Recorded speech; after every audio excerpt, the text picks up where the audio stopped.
In commando practice, cadet officers learn how a group of men working as one can be an effective wedge between destructive mobs and the peaceful citizen and his property. He began to see the importance of prevention whenever possible. Prevention of accidents and prevention of crime. He had proved himself to be alert, willing to take orders and carry them out, and firm but courteous in his contacts with the public. I'm asking for your names. I like your name. I'm doing my job. I want your name. Okay, but we haven't done anything wrong. No, you haven't. So you're on private property. So by the letter of the law, I'm asking you for your name. Okay. Just give me your name so I can just, leave you guys alone. Yeah, good. John Smith. Okay. You guys want to play it that way? You can go out front. I'll be advising the rest of the security about you guys. If you guys make any further moves, everything will be noted and documented. Okay. In 2006, when I went to cover the Bilderberg meeting in Ottawa, I brought along a camera with me, and from then on, I knew I wanted to document more events like this that the mainstream media wasn't covering. So it was around that time that I started Press for Truth. I thought it would be a good idea to have an alternative media outlet based here in Toronto so that we can cover these various issues. Do you guys have ID? I do have ID. Okay. I need to see it. Is it possible to take a look at your driver's license? No, I'm afraid that is not possible.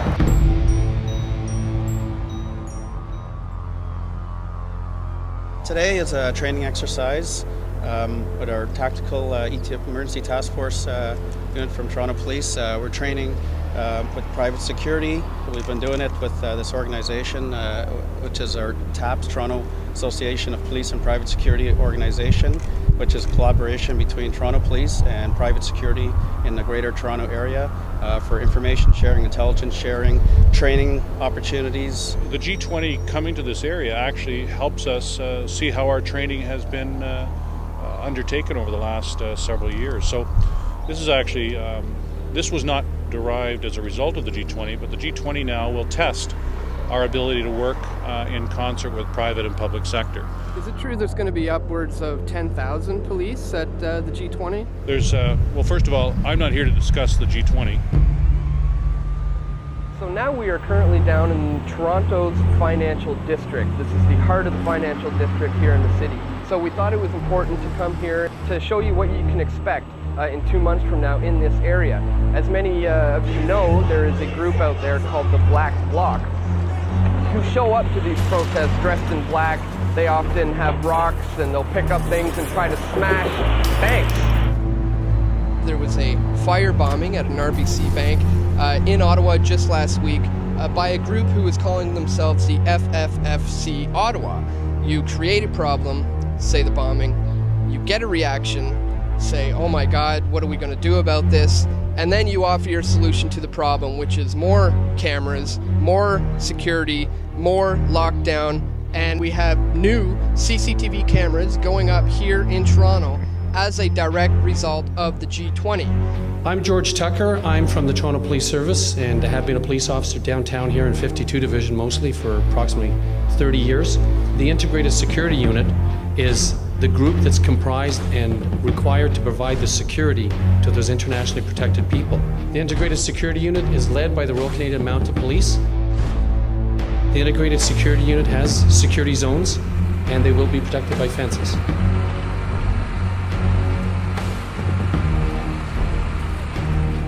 Now, over the last 2 weeks, Toronto City workers have been working very hard putting up these fences all around what is called the red zone. Over 6 kilometers of fencing is going to be put in this area, which actually ended up costing over $5 million. What are these zones? There's two. One we'll call a red zone, which is the most secure zone, and then there's the outer zone, which is less secure, but it's the largest.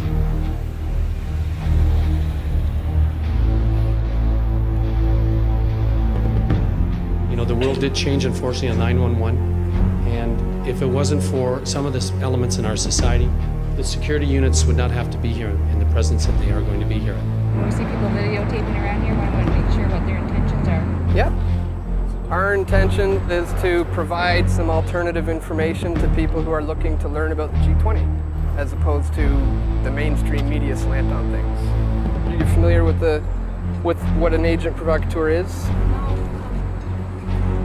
Well, in Montebello, Quebec in 2007, there was 3 police officers who were dressed as aggressive protesters with rocks in their hands, wearing masks, in an attempt to incite violence. These 3 guys are cops, everybody!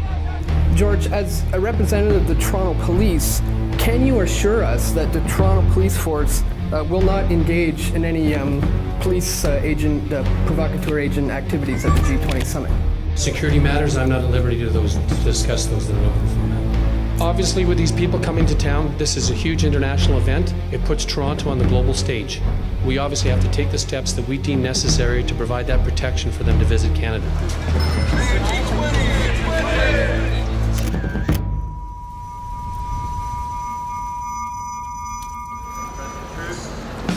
Charlie V. So this is a non-filming area? Uh-oh. Don't you know we spent $1 billion securing this? You can't have this.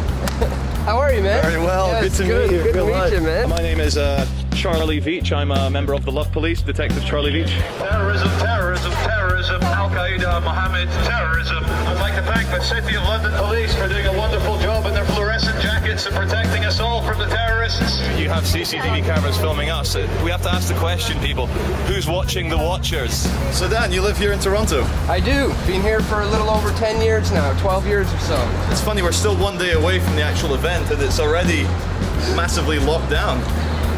Yeah, massive is an understatement. This is a completely unprecedented amount of police. I've never seen anything like it. All right, well, thanks. I'll see you in jail. We would like to know where the best riots are. Because what we really want to capture is like really frontline footage of the riots. We have got very rubbish footage so far. Most of it is unusable. If you know where there's any good riots, please let us know. Thank you. Are you telling me there are going to be riots?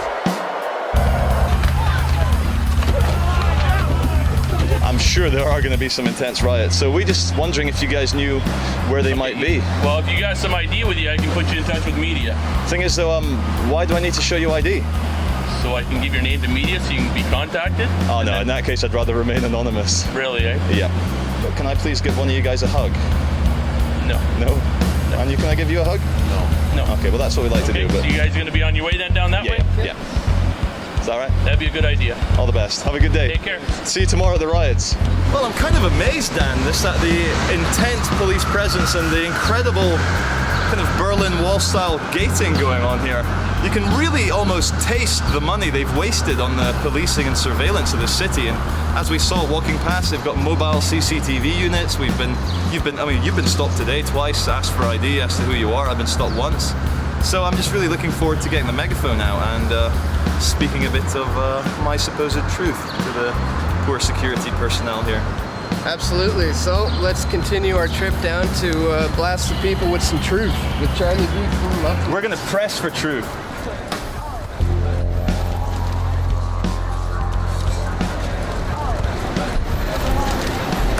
Ladies and gentlemen, you must respect the G20. The group of 20 industrialized and soon-to-be industrialized nations have your best interests at heart. Trust me, globalization is good for business. Shop faster! Get your credit cards ready! We have to pay back $1 billion that we spent on policing you for the G20 Summit. Please be very careful. The person standing next to you could either be a terrorist or might have swine flu. Stay terrified. I'd just like to thank security for coming out in such wonderful uniforms. They are agents from the Matrix. If you don't mind stepping on public property, I can leave you alone and you guys... Yeah. Where's public property? 5 feet that way. Yeah, of course. Is it just behind that grey line? Yeah, you got it. Have a good one. We have been moved on a total of 3 meters. We were standing on corporate private property. Now my message is ruined. You cannot hear my megaphone because I have been moved 3 meters to the left. It's all over now. The man has shut me down. It's all over. Excuse me, sir, with a camera, you're actually on private property there. Anyone telling you to firebomb McDonald's is dangerous and should be disobeyed. I repeat, do not firebomb McDonald's. Do not rock the boat. Do not ask difficult questions. If you require answers, the CBC and your other propaganda channels have all the answers for you. Ladies and gentlemen, this is a message brought to you by the Canadian Institute for Shopping and Buying Rubbish You Do Not Need. Giorgio Armani, Gucci, Prada, Dolce & Gabbana. These are your new priests in the church of consumerism. Anyone exiting the Eaton Centre without 5 shopping bags is a rubbish shopper. What you need is to turn around and make your way back into the Eaton Centre.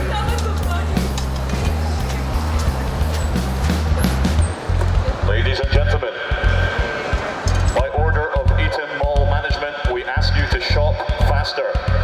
You are not spending your money at a quick enough pace. Spend more money.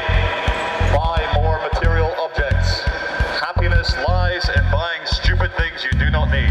Thank you. Enjoy your shopping experience.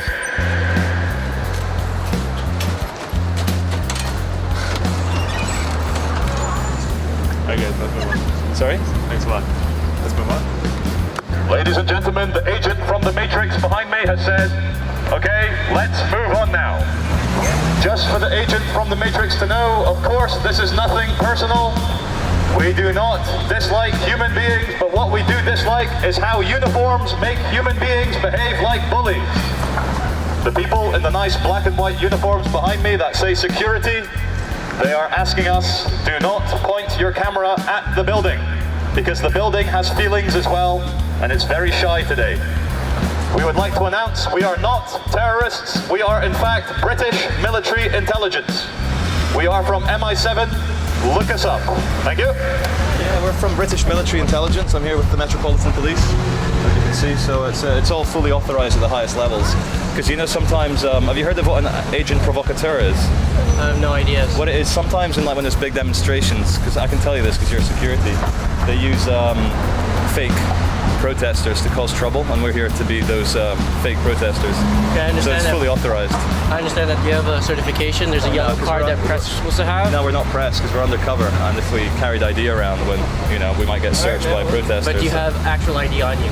No, we don't carry ID. We're like. You don't carry ID on your wallet or on your person anywhere. In the spy world, we call them ghosts, and we are ghosts. I'm sorry. What would you say you're working for? Or?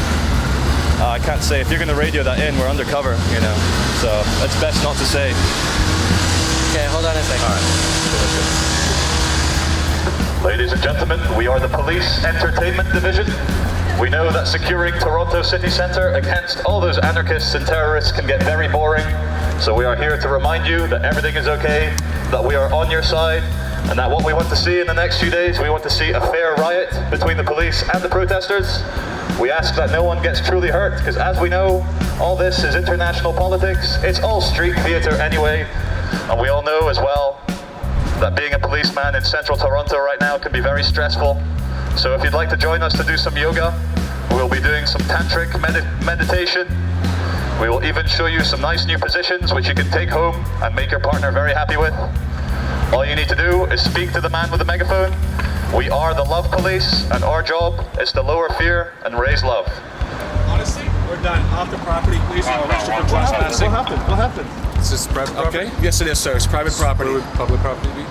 Private property, sir. Yeah, where would public property be? Sidewalk right there. We would like to apologize for standing on private property. We had no idea. We have obeyed now. We are on public property. Sorry for ever causing any trouble, but we promise we are not terrorists. That's actually the first time. Gentlemen. Hello. How are you guys? Good. How's it going? Good. Very well, sir.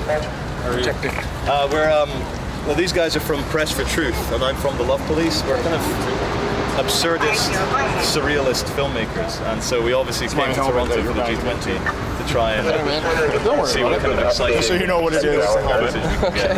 You found anything exciting so far? Well, just a bunch of private security telling us we're on private property. Police have been super cool. It's just the private security seems to be a bit stressed about everything. Well, as it turns out, you're currently filming, correct? Yep. You can't do that right here. So they told us this was public. This is private and this is public, so you're within 5 meters of this wall, so please turn off your video camera. We can't film within 5 meters of the wall? No, that's correct. Okay. Public Works Act states that, so please, because show your identification to these officers. 5 meters from this wall. All right, we'll stop filming. But it's because obviously. Your identification, please. Can I just ask a question, please, sir? From this particular wall. Can I please look at the actual paper that side? wall that says you can film freely. Can I please see your identification, sir? We're both human beings, but are we not equal before the law until someone? I've asked you to turn the camera off. I don't anticipate any trouble whatsoever, and that's it. I hope that sounds fair and is fair with everybody, right? So, can you? Is he being detained right now, or? He's just talking. Same thing that I've asked you to stop filming, brother. Come on. I appreciate what you guys are doing. And I know it's very interesting. You have nothing to worry about with his safety. Okay. So no one's in trouble. No. Right? No one's in trouble. Well, we're not doing anything illegal, correct? Exactly. Right? Keep up the good work, all right? This guy's doing a really good job. Thanks.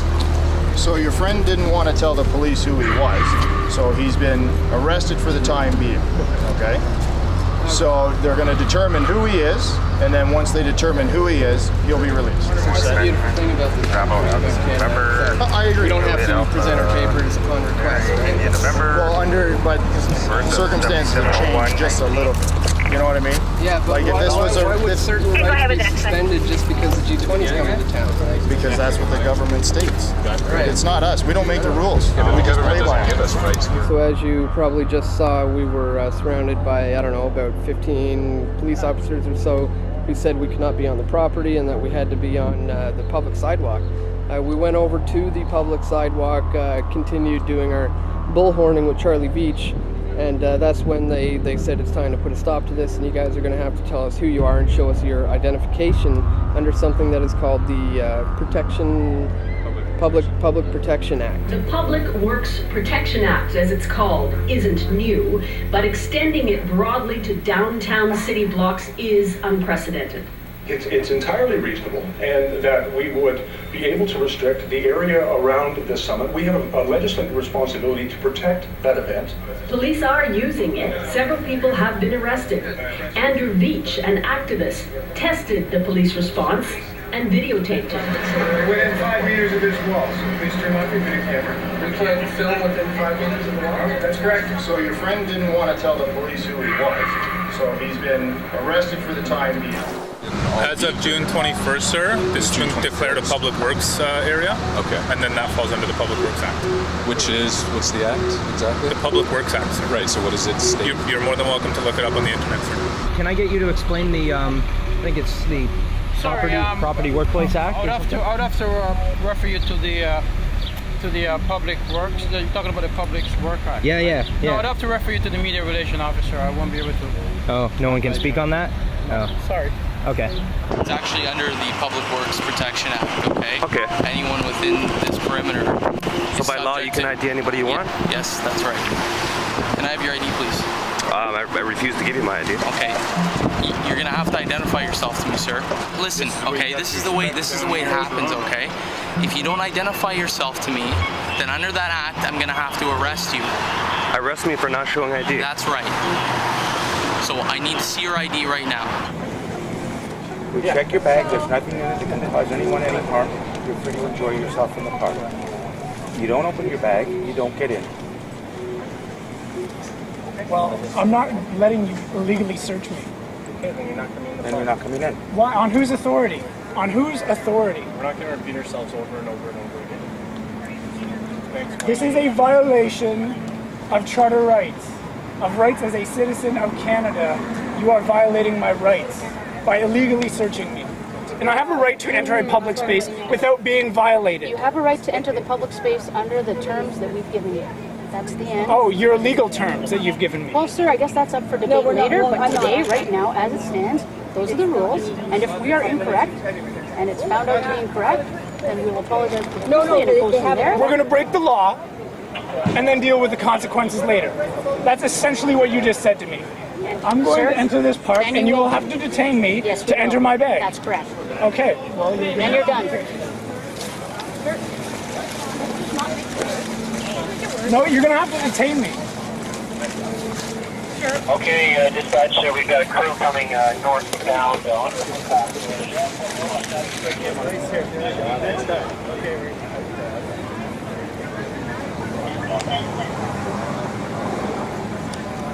Excuse me.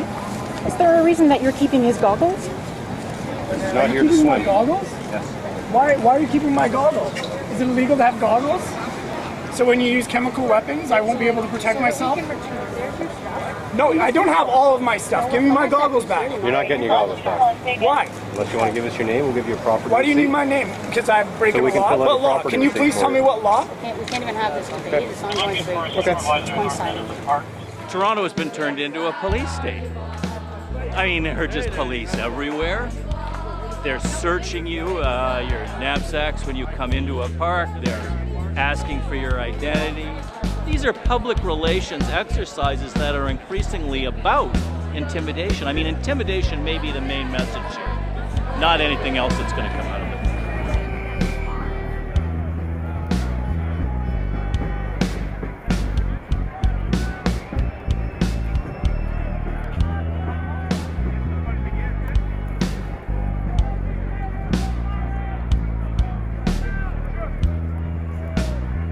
They're telling us where we can march instead of letting us go where we want to go. Then people go home because they don't want to deal with this, which is totally understandable.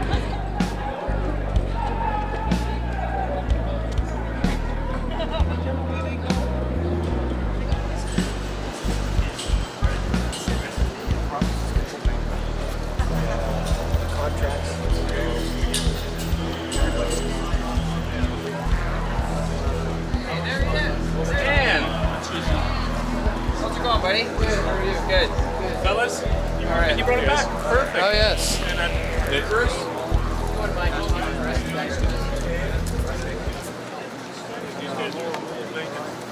Some more street satire? oh yeah. Charlie, tell us a little bit about what happened to you when you got detained there and just explain the ordeal that you went through. Yeah, I was just a bit too slow to show my identification, and I made the terrible, terrible criminal error, like real violent error of asking the policeman if he could show me some identification first. I spent 5 hours sat on a bench in the Union Street Station security office under CCTV surveillance. They're recording everything, and they kept me there for 5 hours on the wooden bench with my hands tied behind my back with handcuffs. After that, they sent an immigration detective down from the Canadian immigration because they said that I was in the country illegally, that they had no record of my entry into Canada.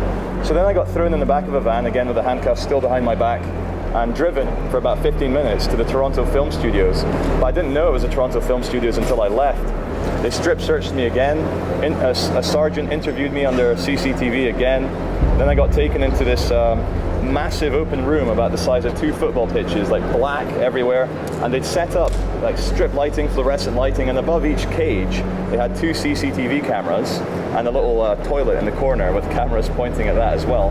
And it was like something out of the X-Files. It was like something out of a horror movie, a place where, like an Area 51 where they'd house aliens or something, because it was like dark and scary and really cold. I can't believe I've had such a lengthy incarceration custodial sentence over something which I think we can all agree is quite minor. It's my first time ever in Canada. I was in the country for 1 day. It was a massive miscommunication between myself and the guard or peace officer. Okay. I was fully willing to give my ID, just not in the aggressive manner he was wanting.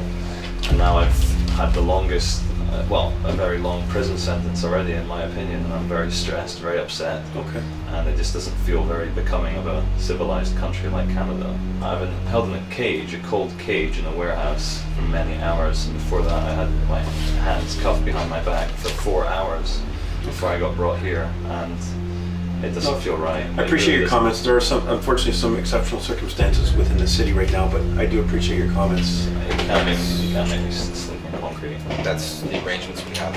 It's a temporary facility right now for facility. It's not G20. like a regular police station. You treat me like this is Guantanamo Bay. Like, this isn't right. I'm going to make some very big complaints. You can't Perfectly entitled to, sir. But you can't treat human beings like this. So I'm just going to ask you to step here. I'm just going to re-secure you and escort you to the cell. So then after the judge said I was okay to be released, they put me in jail again for another 3 hours, and I was only released at midday the following day. So for not showing my identification quickly enough, 21 hours in jail in a kind of makeshift Guantanamo Bay kind of warehouse. June 23rd, I was at Jack Astor's following a baseball game. I went to a baseball game with 4 of my friends. I spoke to 2 female RCMP officers and asked them where they were from, and they were unresponsive. They didn't have anything to say. So in passing, I just stated, good luck with Saturday. And nothing happened. We got into my cab. Right at the corner here of Front and Simcoe, the cab was stopped by a Toronto police car. And at that point, I was taken by the arm, and a line of questioning began. First questions were, what are you doing in the area? And I explained, I was here with a baseball game, I was in the cab going to my girlfriend's house. At that point, they put me in handcuffs and basically said, we're gonna ask you some questions. The arresting officer was asking me questions about what I allegedly said to the RCMP officers. Then 2 female officers literally got in my face and said, you don't remember telling us good luck with Saturday? And at that point, I was like, yeah, I said that. What transpired next was just beyond unbelievable. I never thought that anything like this could ever happen to me. During the booking, I knew that, this wasn't a valid arrest. They went into my pockets, took my ID out. They didn't even ask me for my ID in the streets, just helped themselves to it. Didn't tell me why I was being arrested, tell me what I was being arrested with, but no explanation. While they were questioning me on the street, I didn't want to say anything. I said I'd rather remain silent. I don't know what this is all about. I want to speak to a lawyer or duty counsel. That was the wrong answer. That's what made me go to 52 Division. And a booking sergeant from around the table came around, grabbed me by the neck, while the 2 arresting officers held me by the shoulders, took me to a room directly behind me, shut the door. I asked them what they were doing, and they said, we're strip searching you. It wasn't, please take your clothes off. It wasn't, there was no explanation. As soon as the door shut, the booking sergeant staff began beating me in the face. Every time he hit me in the face, he would use an open hand, kicked me in the legs, beat me in the torso. I have defensive bruising just from being like this. At no point did I fight back. I had 3 guys, 2 guys holding me, 1 guy literally beating me out. They just tore my clothes off. They didn't say, take your clothes off, we want to strip search you. They didn't explain. The shirt was ripped open, literally grabbed me by the bottom of my hands and flipped me like this so that the back of my head hit the concrete floor. Completely ripped my clothes off. At this point, I'm completely naked. I have 1 man sitting on me, beating me like this, while the other 2 are holding me down.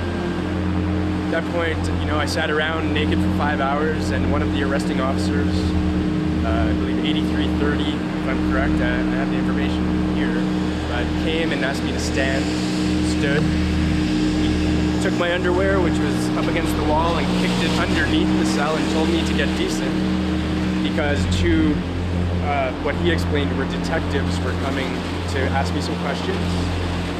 I asked them for their IDs and if they were in fact Toronto police officers because they were in plain clothes.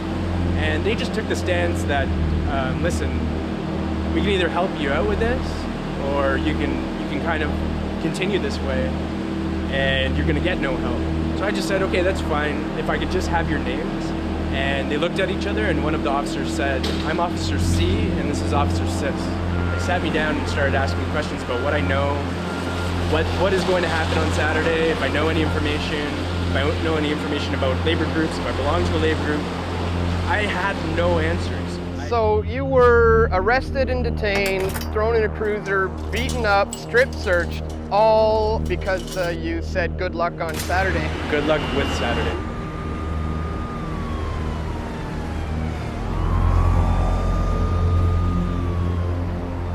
Big protest expected, big march expected this afternoon. And we're going to check in now with Stephen D'Souza, who's been monitoring it for us from the Queen's Park area. That's the Ontario Legislature in downtown Toronto. Stephen, what can you tell us? There are at least 10,000 people who have gathered here for a range of issues, everything from anti-war to the environment. Labor groups are here. A number of various ethnic groups. There are so many people here all gathered to protest the G20. I want to bring in one guest here who's Zoe Caron from WWF Canada, and your issue is the environment, and climate change hasn't really been on the agenda here. So what do you have to say to the G8 and G20 leaders? Well, it's the first time in a very long time that climate change has been pushed off of the agenda. We're hoping that countries will be coming out with their commitments. India came out yesterday, big deal. They said they're going to phase out their subsidies to oil and gas. U.S. is pushing it really hard. They're going to save $54 billion in the next 5 years by phasing out those same subsidies. So we're hoping Canada will follow suit. We have $2 billion a year in those subsidies, and then we can transition those funds to go towards renewable energy and climate change funds. Thank you very much, Zoe. Good luck with your protest this week. So, Peter, there you have it. The crowd is just marshalling. They just finished up the speeches here, so the crowd is just marshalling now. They're going to head south on University Avenue towards the fence where the summit site is, but they're going to stop a few blocks away and head west before circling around. But I can say, though, that while about 98% of the people here are going to be peaceful, we do know that there are some elements who have posted online and who have spoken out saying that they aren't going to make that turn and are going to continue straight towards the fence, and they are groups that are anarchists who do not believe that the G8 and the G20 are a legitimate organization, and they're going to cause some trouble later today, and so we're going to be keeping a close eye out for that.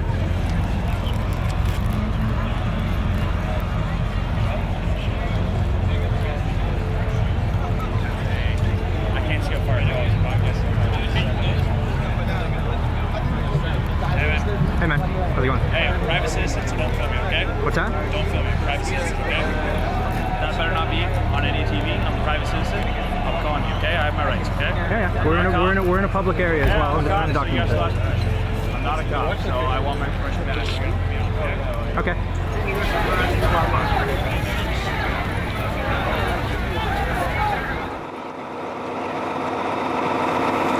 Man, I've never seen paramedics look so badass.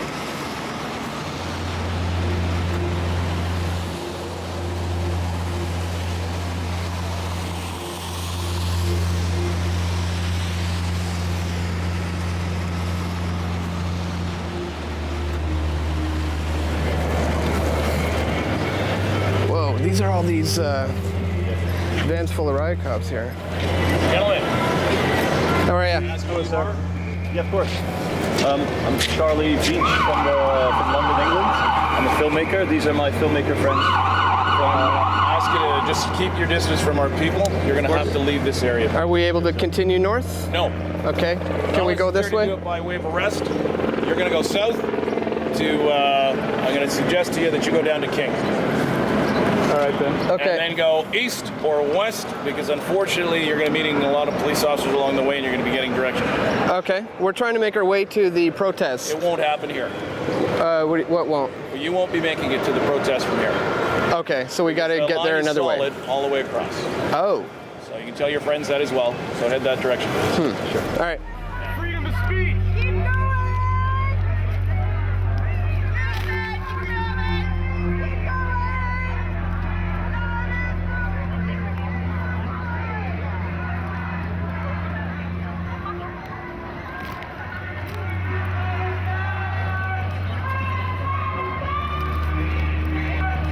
We are now in the thick of it, behind the front lines, along Queen Street. We managed to get up in behind the police line that you can see behind me. We have a lot of riot police all geared up. Is that it? Yeah. Where are you going now? Thank you very much, sir. Stay south here, okay? Okay. If you try and disobey, they have some very, very painful looking metal truncheon extendable sticks at the ready. These things are not sheathed in their clothing. They are holding their weapons out, ready to use. It's like literally right there. I know, and I can't help you at the moment. I can't even let you through. And I know it's a real pain. You are friendly. Yeah, well, you are. Thank you. Follow everybody else for your safety. Yes, we're not saying it for the hell of it. Please keep moving. If you do not leave, I will have you arrested for obstructing a police officer. This is for your, this is for your safety, people, that we're asking you to move back. Charlie and I are having a pretty difficult time of getting anywhere near any kind of front lines, and we keep being turned around at every corner. They're constantly sending us back, pushing us back. So we're going to head down south and try to get over across from another route. Every route that is traveling west, that travels north-south, is actually blocked off. You can't really see it at the moment. We are blocked off into this one area. We've got mounted police to my left. On the other side, riot police, hundreds and hundreds, if not thousands of riot police on foot, in vehicles, on horses, on bikes, on motorcycles. They are absolutely everywhere.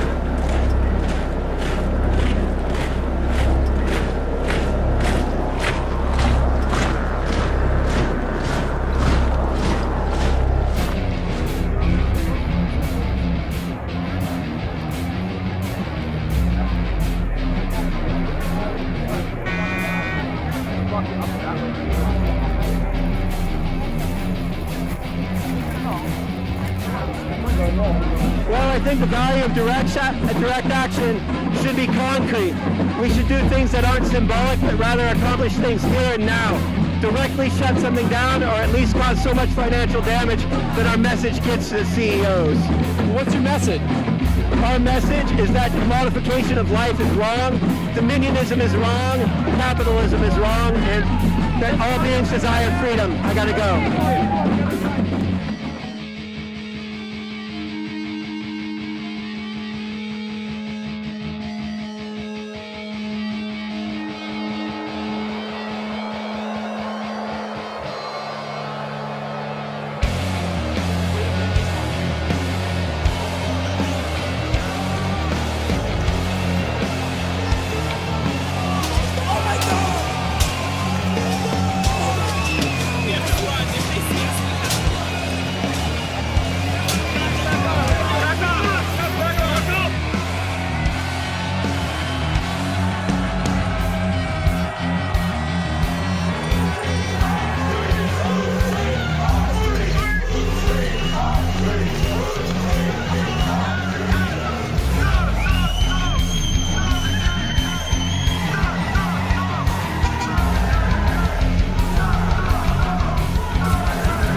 The black bloc members are actually moving past City Hall at this point. So it's very interesting that they're allowing the black bloc to go down Bay Street.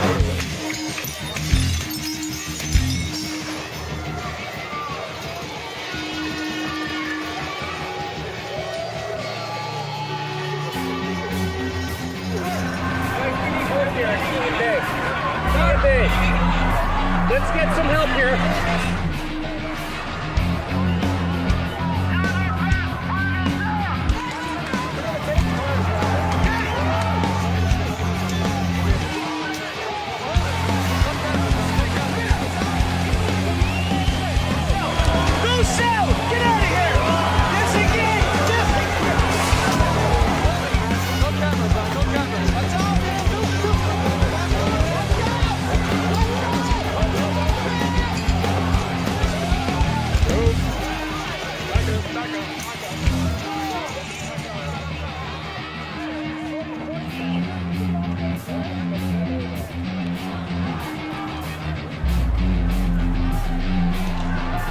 Hey, get this.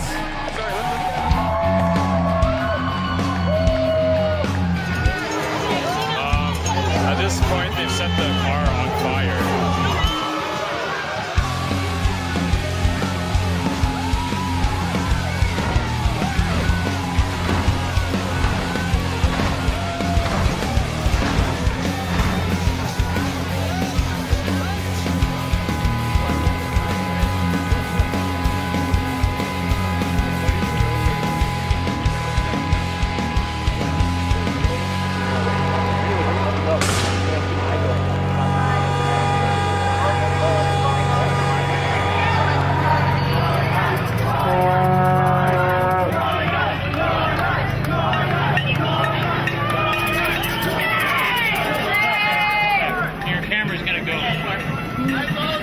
Freedom of press.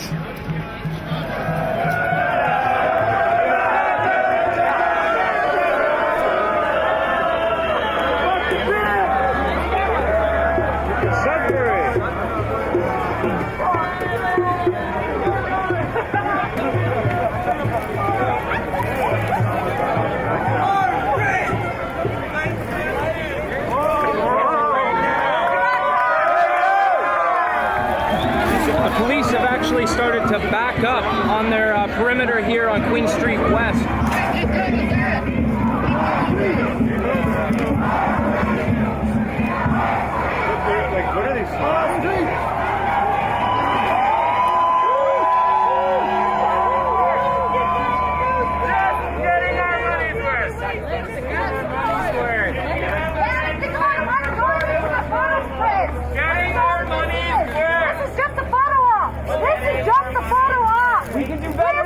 Just a photo op.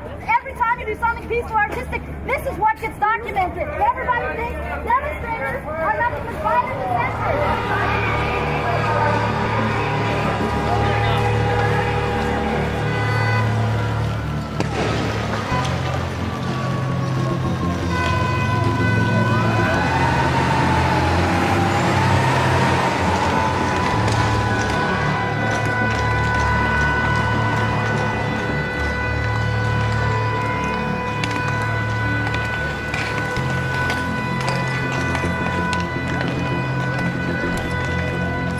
There's no police at all, at least not where we are, because there's broken windows everywhere all along the street. There's a cop car on fire. Just doesn't make sense. Now at this point it looks like they've turned left on College Street.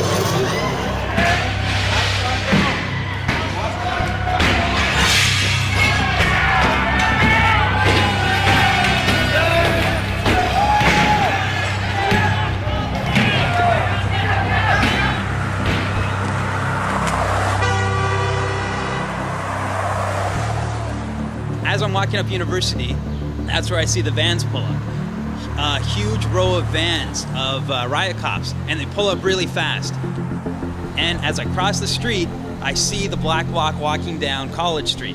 This was probably right after they smashed the Toronto Police Headquarters. The Black Bloc gets there, I cross the street, and there's one van just parked by itself. And that's, to me, that sort of seemed like a setup.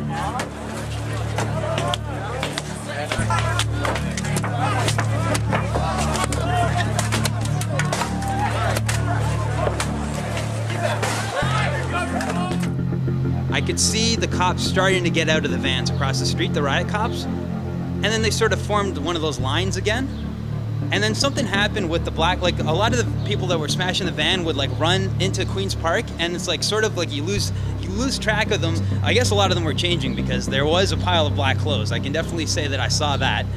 So for about an hour and a half, a group of maybe 50 kids were purposely allowed to vandalize, the entire city, go do as much vandalism as they wanted. The police were ordered to stand down, as had come out in a Toronto Sun article, where a policeman said, yes, we were ordered to stand down. We could have easily rounded up all these kids. There is an article in the Toronto Sun where officers were told to stand down and not engage violent protesters. So there are members of the police that feel that it was not right for them either.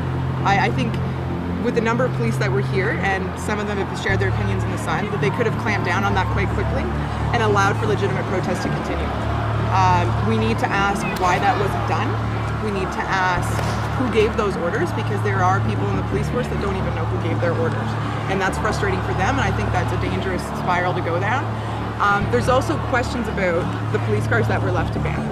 And I think those are valid questions. I know that they want to swipe them off as conspiracy theories, but when you have that many police cars left in an area and people see that there's no police stopping what's going on, you have to answer as to why that was.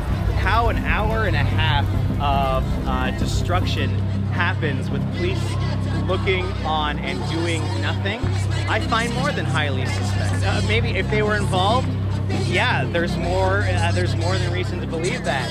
And if they weren't, they still let it happen. One way or another, we all have an obligation to find out what the truth is. I don't care what side of the political fence you're on, you should care about the truth.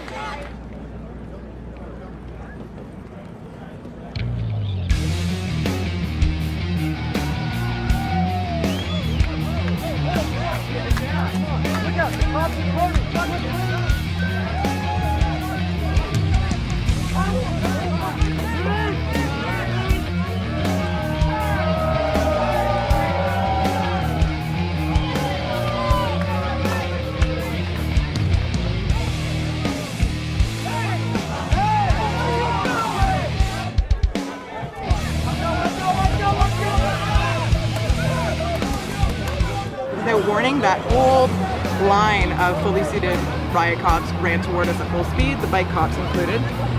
Within a matter of seconds, they were on my heels yelling, "Go faster, you're gonna get hurt, go faster, we're gonna gas you." And it made me feel a way that I've never felt before in my own country. I was absolutely afraid of the police.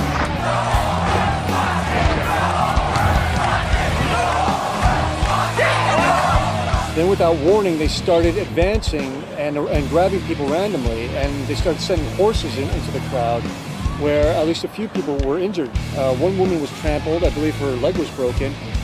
Somebody else I saw get kicked by one of the officers on the horse. And of course, they just started advancing and grabbing people randomly and then advancing more, and without ever communicating to us why they were doing it. There was never any order to disperse from Queen's Park issue. Myself and other people kept yelling at the police, asking for somebody to come forward that speaks for the police to communicate why they were doing what they were doing, why they were starting to become aggressive with this. But there was never any negotiator or anybody stepped forward. It seemed like it was just something that was taking on a life of its own.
Some of the photos and videos that have gone on Facebook seem to show people dressed in black bloc attire going behind a police line.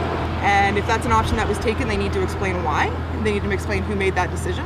And if the Canadian public don't want to see that on their soil, they have to put measures into place that'll never be repeated again.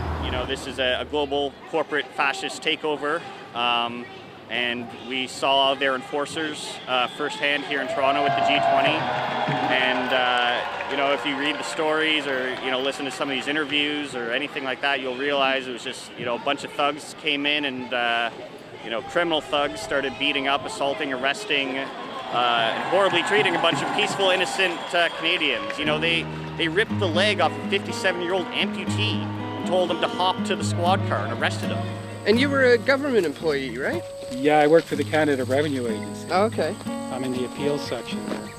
I'm an above-the-knee amputee, and the police surrounded us, and the two young gentlemen were trying to help me get up. I fell down, I lost my balance, and I was trying to get up again, and next thing you know, there were 4 police jumped right on top of me. One of them put his knee on the top of my left temple and was just sort of like grinding me into the ground with his knee.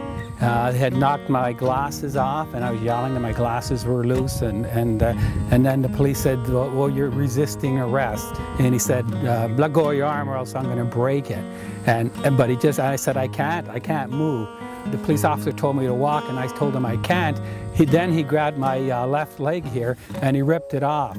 So then he orders me to hop, and I said I can't. And then he said, you asked for it. So two police came and they grabbed me under the shoulders like this, and then they started dragging me backwards to where they all had the police vans parked. And my elbows were digging after a while into the pavement, and I was screaming. I was in a lot of pain. They hoisted me up in the air, and then they started hitting me, I guess with their batons or whatever, or their fists.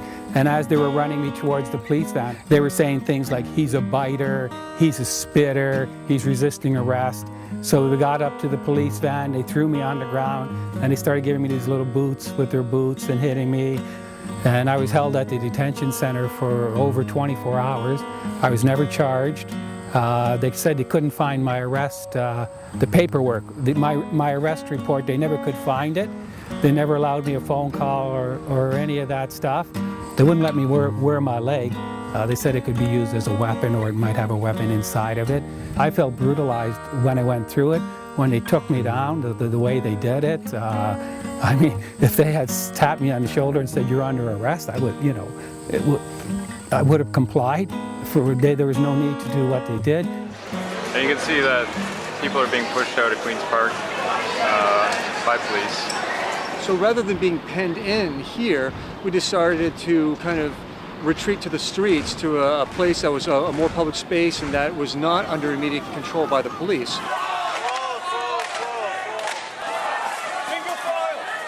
When we got to Bloor, we headed east and then eventually to Yonge Street, where we turned south. And at that point, the protest started snaking. So basically, we kind of changed the game up a bit. We forced the cops to react to us rather than being able to predict where we were going, so we would zig or zag if we started seeing a police lineup down the street. Welcome to the New World Order. You will do as you are told. Do not rock the boat. Do not question authority. Toronto Police, you are as much victims of this global empire as we are. The true criminals you want to arrest are within the Summit exclusion zone.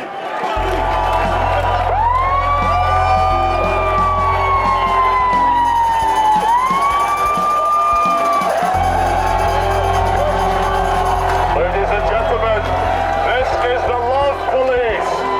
We are the true authority here. We ask the Toronto Police to hand over your truncheons and your tear gas guns. You are making a terrible mistake. You have been misguided by the global elites. You think we are your enemy. Your enemy are your puppet masters at the top of your hierarchy of control. Welcome to the surveillance state. Welcome to the destruction of civil liberties for the pursuit of profit. You are all potential terrorists in the face of the New World Order. And this is a special message to the guy just there in the black paramilitary uniform holding a MP5 submachine gun. Sir, why have you brought a live firing weapon to a peaceful protest? Why is the government trying to antagonize peaceful people by bringing live weapons to a protest?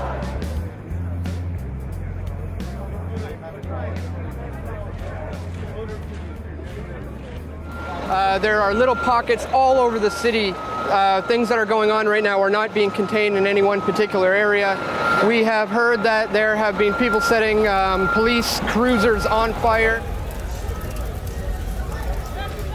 What's fishy about it? Well, I was here 3 hours ago and the cars are sitting there and they're not burned.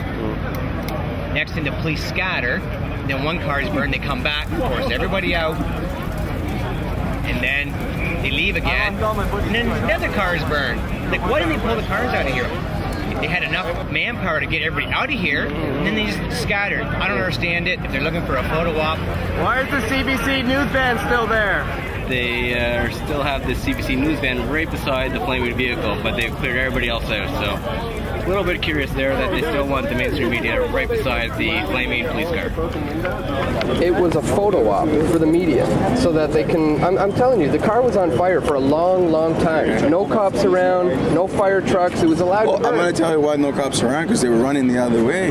If you were a firefighter, would you have liked to go in there and try to put that Absolutely, yeah. There's lots of fire trucks around, that's what they got to do. You don't back up, my man, somebody will arrest you.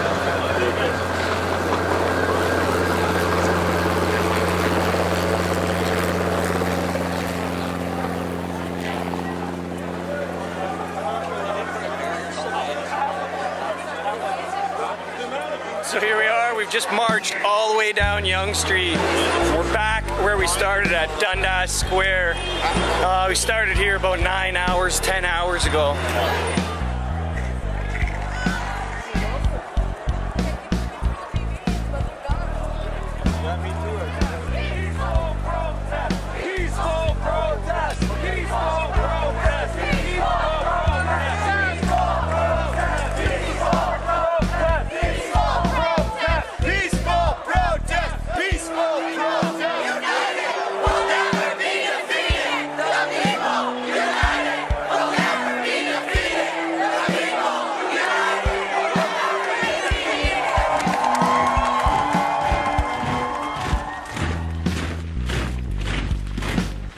And about 10:30, I was walking down by Queen Street and Church Street, by Queen and Church. There was about 16 police officers all around a light pole that was blinking and shorting out.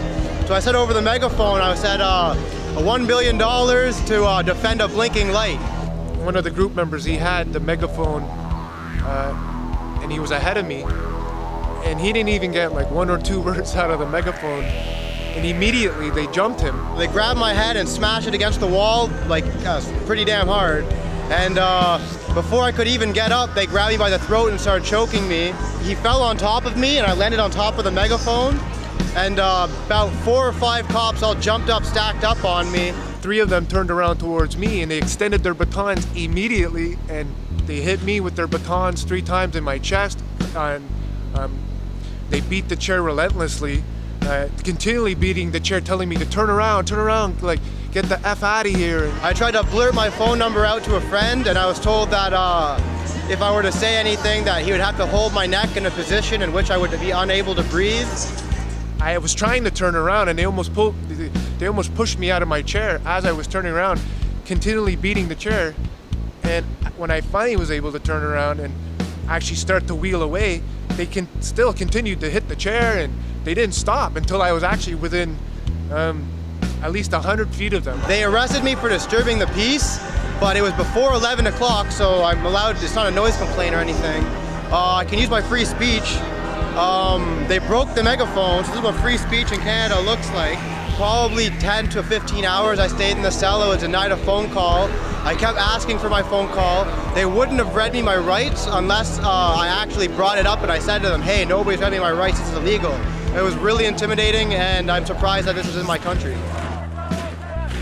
Before we knew it, the streets started filling with riot cops, guys in tactical gear, started getting pretty scary. We weren't really sure where to go. There was a group of about 200 people marching away from the security fence and heading east, and we live east, and they were chanting peaceful protests, so we joined up with them. There were some really cool people in the crowd, and we just sort of were getting ushered down south and ended up on the Esplanade in front of Novotel, and people were singing "Give Peace a Chance," all this kind of stuff, and it was really cool. There was no violence. You have buildings on either side, but no real means of escape except for the actual streets. And the police blocked us off with one phalanx and then blocked us off with the other and then started closing in. Before we knew it, we were barricaded in on both sides by riot cops who wouldn't answer any questions, wouldn't let us go. They were just completely stone-faced, and one of them even said, you should have left when we told you to, although they never told us to. And this couple came out of the Keg restaurant and tried to leave, and they said, it's too late. And the couple was like, what the hell is going on? Let us go! Let us go! We were boxed in, and then we were pulled out one by one and arrested individually, and then eventually just kind of conquered and mass arrested. All these 200 people end up getting arrested. It doesn't matter if you were passing through or if you lived in the condo or coming out of the restaurant. They wouldn't listen to you. Some guy tried to show ID that he lived in that condo, and they shot pepper bullets at his feet, and all these people went running and screaming into the Novotel.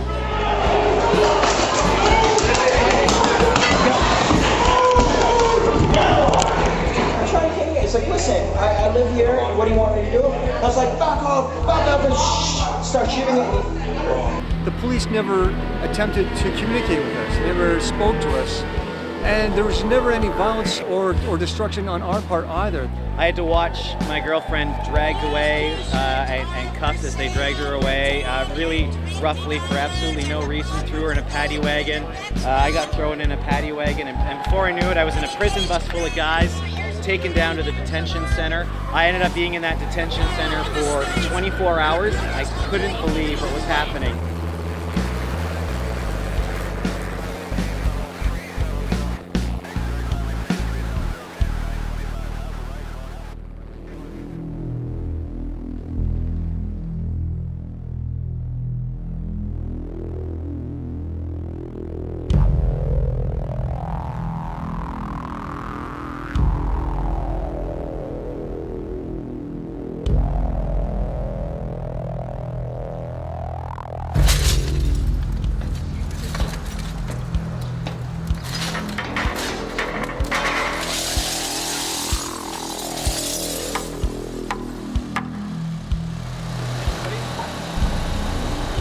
Obviously, this is the kind of stuff that we don't stand for whatsoever. This does not help our cause. This does not help the situation. It provides an excuse for the authorities to clamp down even harder on our rights.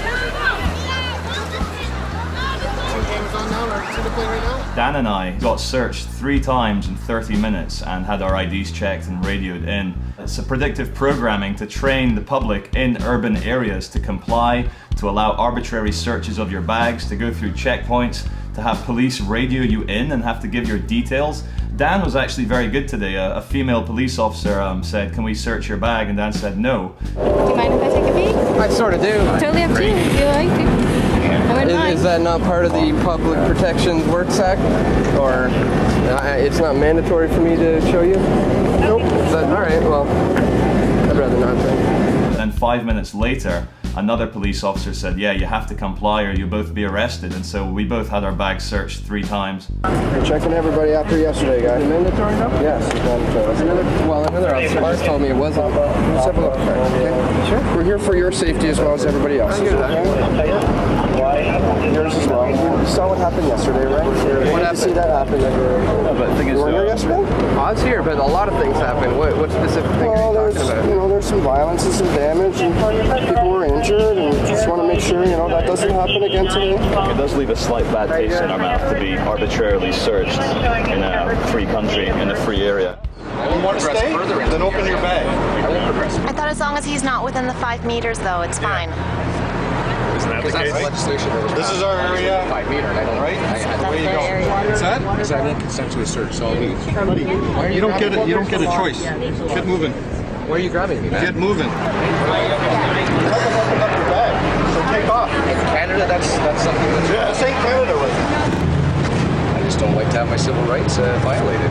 There's no civil rights here in this area. Yes, there are. How many times you got to be told that? But there are. That's within 5 meters of the fence. There's no civil rights. That's what the legislation said on Monday. If that was the rule, we'd all be behind the fence. My understanding is the Public Works Act applies to 5 meters from the fence. Sure. I'm asking you to do that. Portable number 61749, and the range is 3550. 3555. You don't have anything on you? No weapons or anything? No, I don't have anything on me.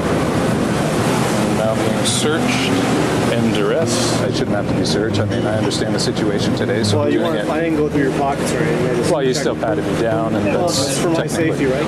If we refuse to surrender identification outside of the 5 meter boundary of the fence, that would be an arrestable offense, though, right? You know what? If you've got nothing to hide, just out here doing whatever.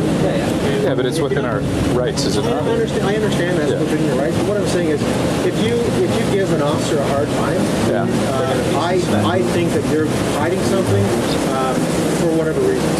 So if we've got nothing to hide and we want to check. Well, that's why I gave over my identification and subjected myself to a search. If you refuse, then we start thinking, okay.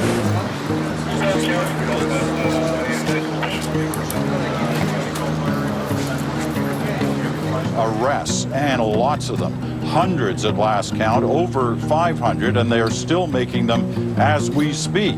this morning, highlighted by an arrest at the University of Toronto campuses, where police took in at least 70 people who they said were storing street weapons on campus. I came out of where I was sleeping and identified myself as a member of the student union, and I was escorted out.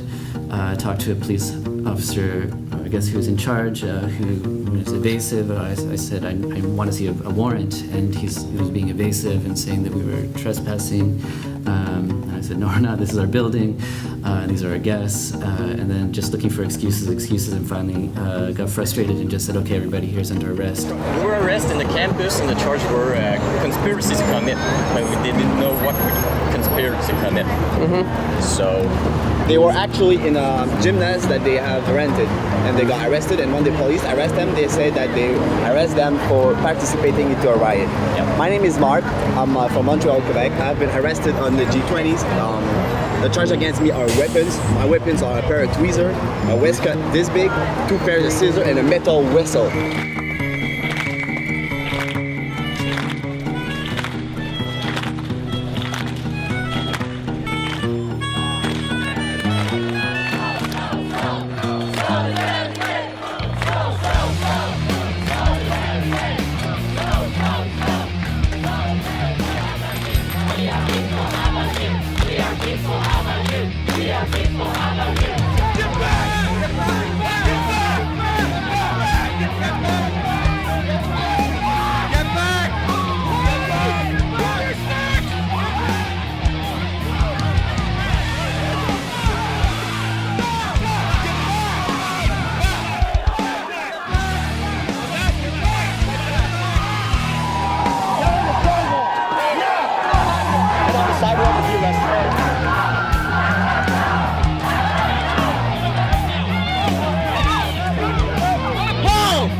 That's what they shot at us.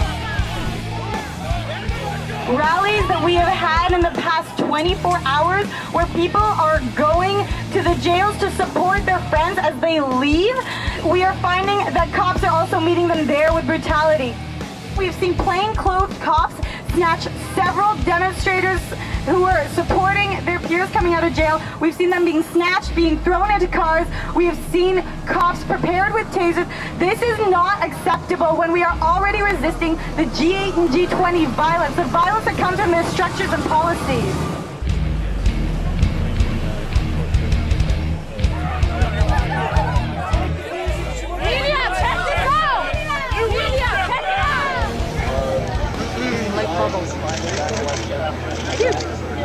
I think it makes people smile. My name is a mystery. No, I have nothing to hide. If the bubble touches me, I'm going to be arrested for assault. Do you understand? Bubbles. Yes, that's right. It's a deliberate act on your behalf. I'm going to arrest you. Do you understand me? I understand. Right, you're going to be in handcuffs. All right? You either knock it off with the bubble. You touch me with that bubble, you're going into custody. I don't feel very affected. I'm just That's terrible. trying to keep people happy. My heart bleeds. Mine too. Right? I'm here. Put it away. Right. Right. Knock it off. Yeah. For $1 billion, they could have got someone with a better attitude. Yeah, okay. Thanks. Are you the I guess now famous Officer Bubbles? Have a nice day. No? Have a nice day. Are you? My name is A. Josephs. A. Josephs. That's Officer Joseph, sir. Oh, okay. Sounds fair. Have a nice day. Yeah, how do you feel about the whole the video and everything that surfaced? Like, you know, looking back on it now. There's nothing to look back on. Did my job. I'm a police officer, right? Touch me with that bubble. You're going into custody. Do you understand me?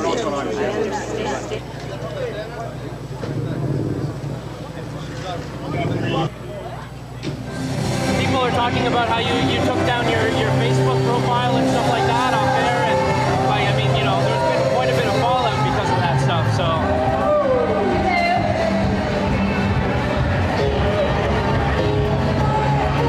My private life is not open for discussion, okay? Take care of yourself. Yeah, public life, though, as a police officer. Yeah, that's different. I mean, we interviewed you a few years ago. You probably don't remember. You're calling your friend saying you're learning about the police state and you're thinking about changing your name to Boris. It won't be me. You got the wrong guy. I'm just outside of City TV. I'm getting educated about a police state. I feel like a communist already. I'm going to change my name to Boris. Yeah, what's up? Oh, snap. You had an arrest, eh?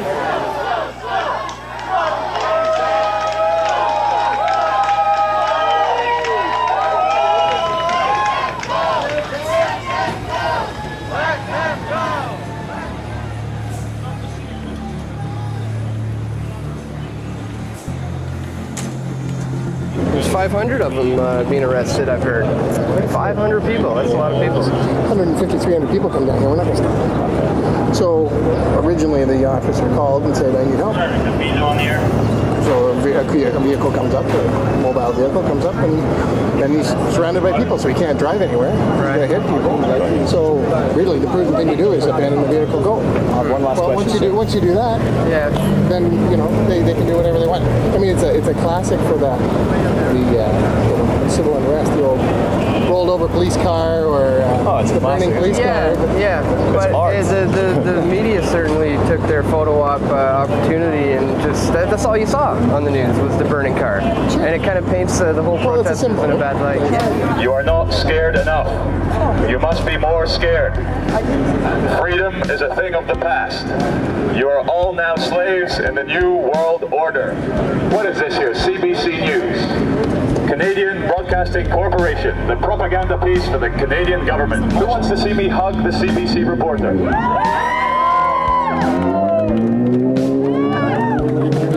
Ladies and gentlemen, Toronto is in police state lockdown. You are free to do as you are told. You are free to have your bag searched arbitrarily. You are free to hand in your identification. Please look up to your nearest CCTV camera so your face may be reported. So what we need to do is get the police on our side, because they are just family men and women just like you and I.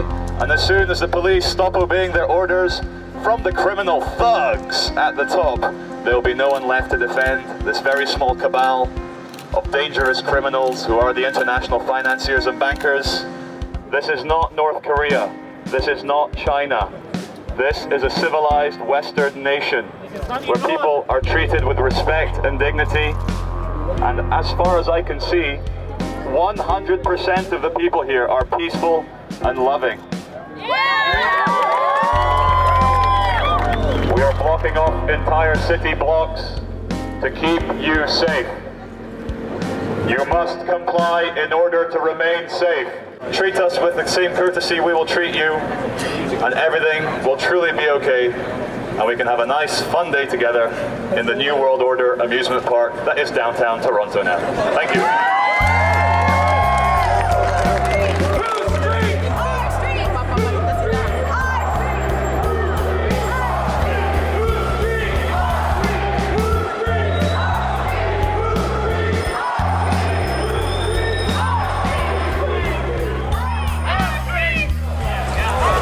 Gentlemen of the protest march, please be careful.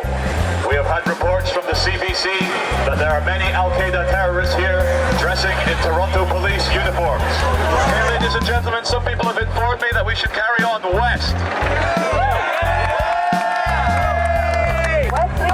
I gotta be careful, I'm gonna get busted for inciting a riot. Why are you blocking peaceful protesters off every 100 meters? Why are you not letting people walk further? A very interesting thing that that happened, Charlie and I were in the middle of this particular protest where everybody got surrounded, and they had blocked the street on Queen Street leading up to Spadina, the area where one of the police cars was on fire. And Charlie got on the bullhorn and said, you know, if this line is blocked, let's go north, everybody. Not being very forthcoming with why they're blocking us, I guess we're going to have to go that way. So everybody started to go this way, and then all of a sudden the police opened up the line and allowed everyone to go through. Almost like as if they wanted us to be in that particular area where that police car was on fire. The street's so busy, dude. I'm so sorry. I've got so much stuff I need to do. I'm going to be on the radio in an hour.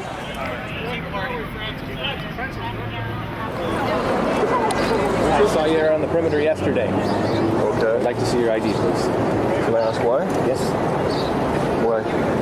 I'd like to see it. You have a problem? Is there a reason why you wouldn't want to show your ID? Yeah, because I live in Canada. I'm walking down the street with the camera, right? I'm not... Given your shirt, your proximity you were, you're videotaping yesterday down at the... Yeah, tyranny. You know what tyranny is, sir? Yeah. Well, what is it? Thank you very much. I don't need a lesson in the diction in English, okay? Yes. I can tell you don't know what it is. I saw the looks you were giving me directly yesterday while we were down there. Now it's illegal to look at somebody, sir? Absolutely not. Just caught I looked at you in an illegal way, sir? No, not at all. I'm just saying it seemed like you're very agitated, quite like you're starting to become right now. I'm agitated because you're stalking me. I have the right not to be stopped.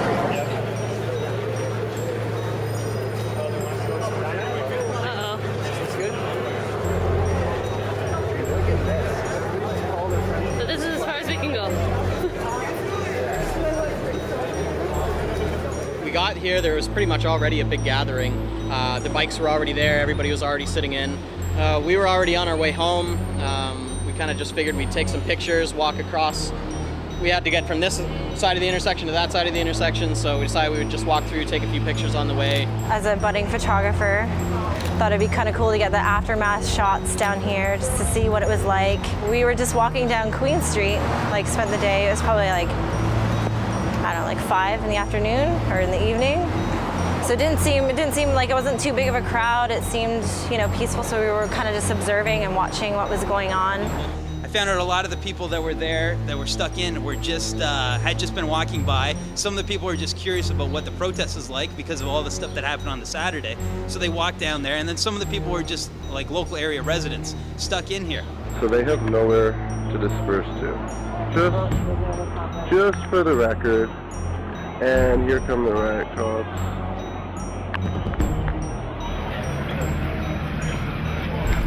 Single file in front of the bike, all the way down. Take it all the way down, right to the end, straight across. You're not doing anything bad at this point. In terms of where we're going to be going, it's anybody's guess. I'm trying to talk to people. Yeah, the mercenaries are here. Have a look right now. We just want to show you as police.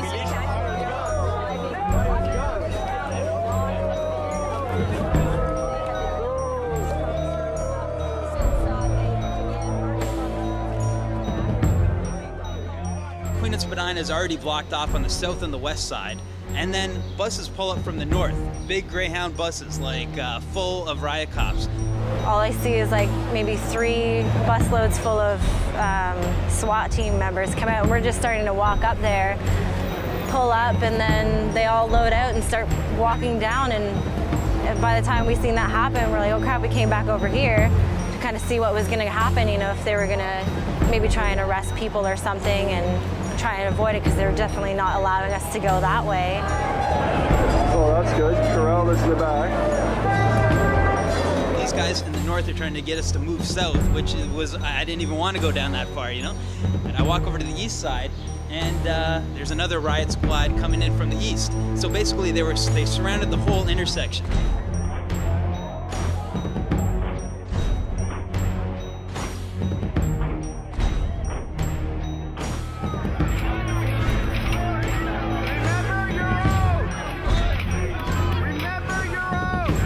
Surrounded right now. There's a bunch of cops there telling us to go this way, a bunch of cops there telling us to go this way, a bunch of cops there blocking off that way. I don't know where to go. Got my peace signs up, and hoping nothing happens. Nobody knew what was going on. We'd ask a police officer or something, and they just start tapping on their whatever shields, and we're like, okay, you back away. There was a point where I was starting to kind of get scared when they were getting tear gas masks on over here, and definitely giving a feeling of threat. And so I was like, oh my God, I'm gonna get tear gas and I'm just here and I didn't even want to be here. We would ask officers on one side, can we leave? And they would tell us to go to the other side. We'd ask them and they would say the exact same thing. Where are people supposed to go? Pardon me? Okay, all right. So I just talked to one of the police officers asking, where a protest is supposed to go, because we're all boxed in here. He said to hang tight, pretty much have no place to go, so activists are pinned. It's kind of a hairy situation. Let's hope that the police officers use all their best judgment and do not injure any innocent protesters. Where are we supposed to go if they don't want us to protest? It's really messed up, man. Half of you don't even know what the G20 is about. We give up our banking system to a foreign entity. Someone's running our country, not us. If money is power and they print it, where's the power? Ryan Davies here from Kitchener 911 Truth. Queen and Spadina, we're going to be boxed in here. Shit's going to hit the fan here pretty soon, so I don't know if you can get down here or if you're still down, so good for you. If not, just get your ass down. All of a sudden, at a moment's notice, we saw stormtroopers move in and close everybody up, isolate them.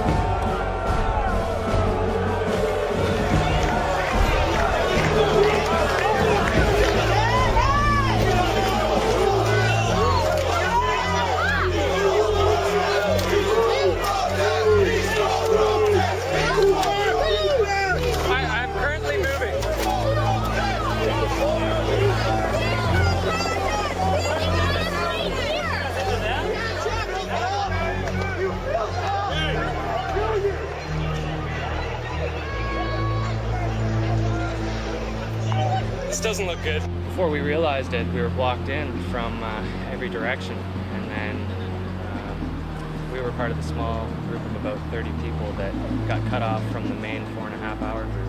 And before we even knew that we were blocked in, So there was no way that we could get out. What's the crime for being in here? We're peacefully protesting.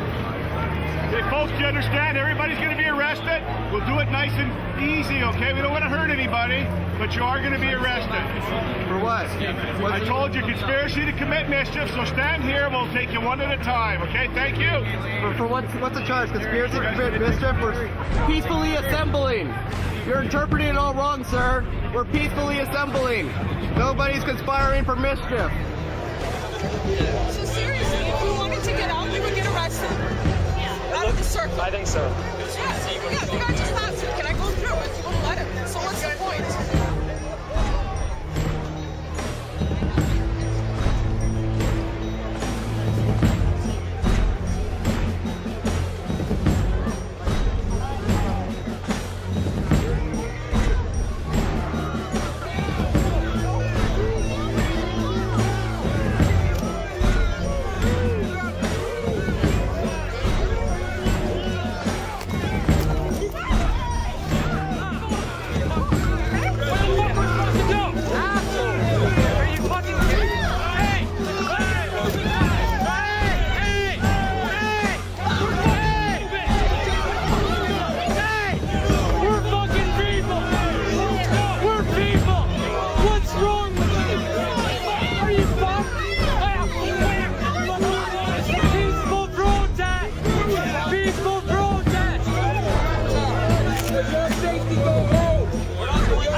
hit me, folks. You fucking told me here. Is that why you just unbelievable?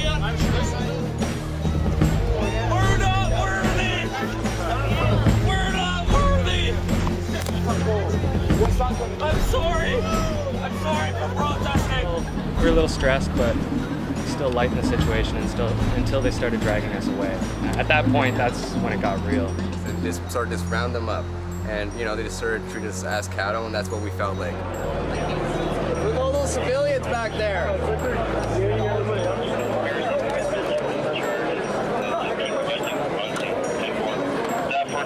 Step back now. Thanks, man. You're back.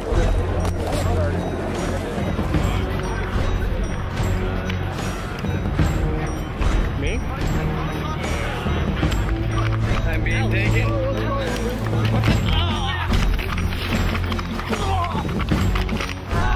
Yes! Stop resisting. I'm not. Move your arm back. What the hell? I'm here.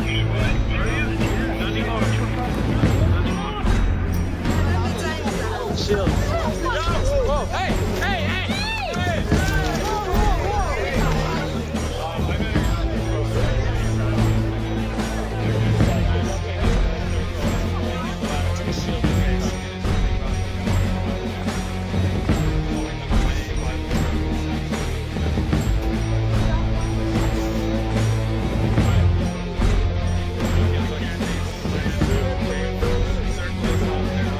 What are you arresting people for?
was standing at Queen and Spadina. I was taking pictures, and then all of a sudden I got boxed in, and I've been here probably for the past 3 hours, and for the past hour and a half it's been pouring rain. I'm soaking wet. There's still people who are crying.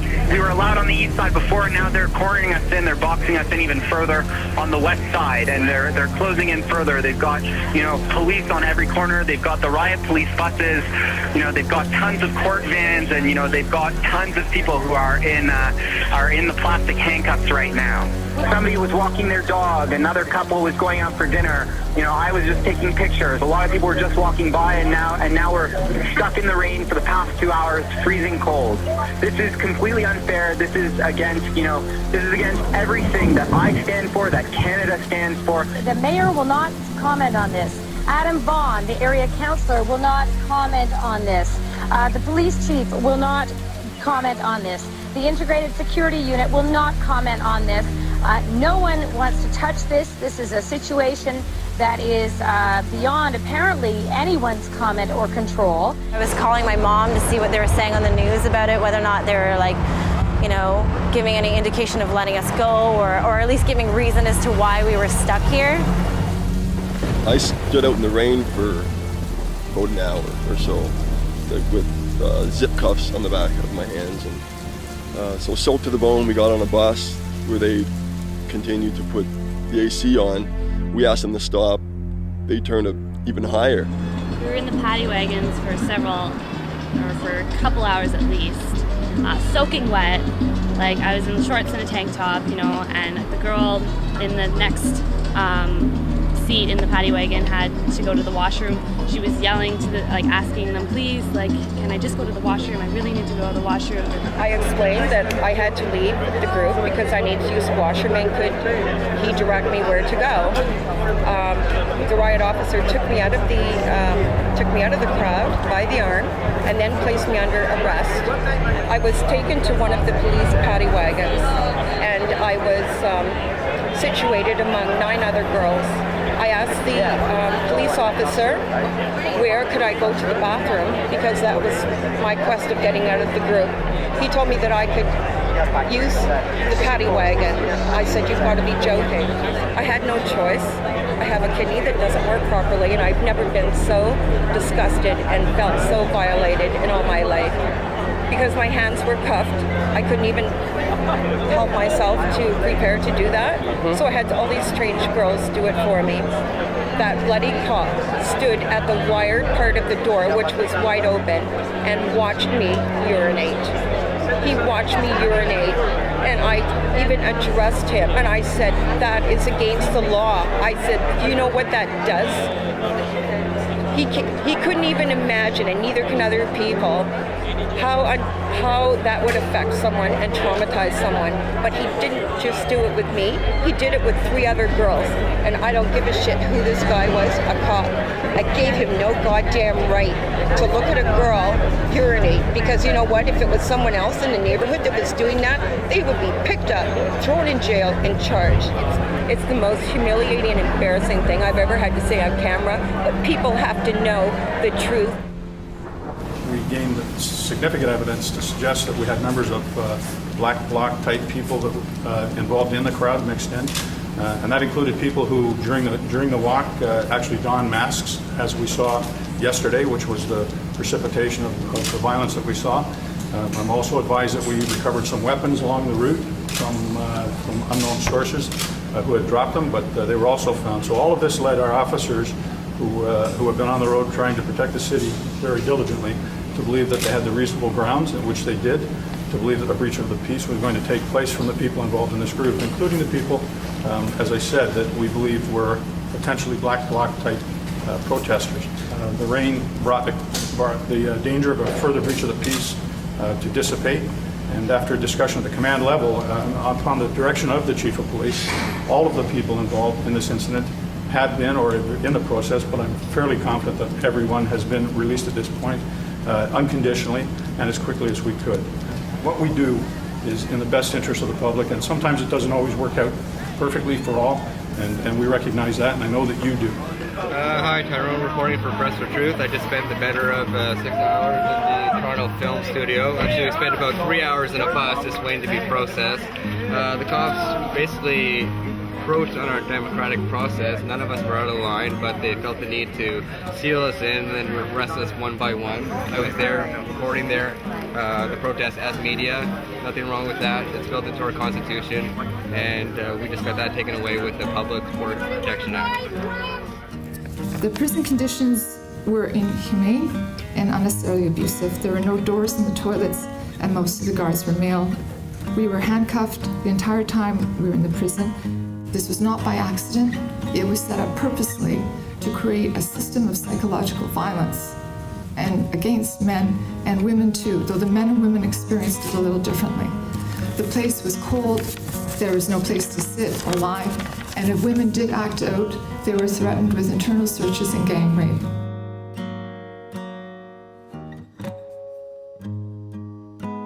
I work on violence against women in war and war rape, and threatening a woman with rape or gang rape is not a joke, and it's not funny.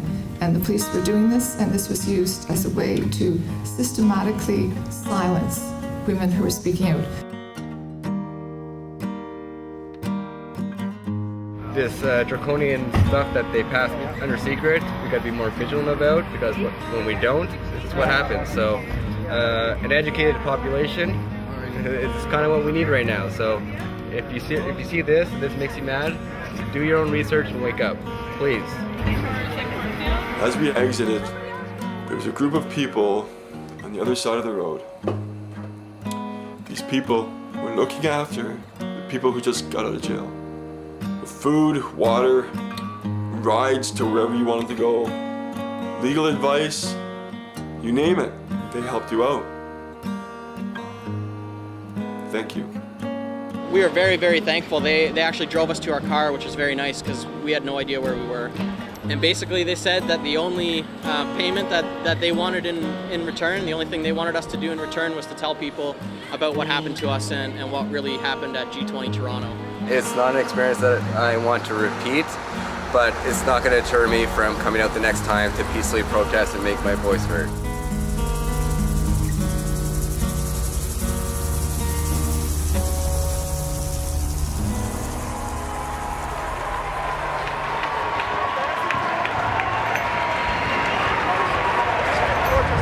The day after the end of the G20 Summit, as you can hear and as I will show, there's a big group of people now directly in front of the police headquarters. If you believe the Toronto police behaved shamefully, say yeah! Yeah!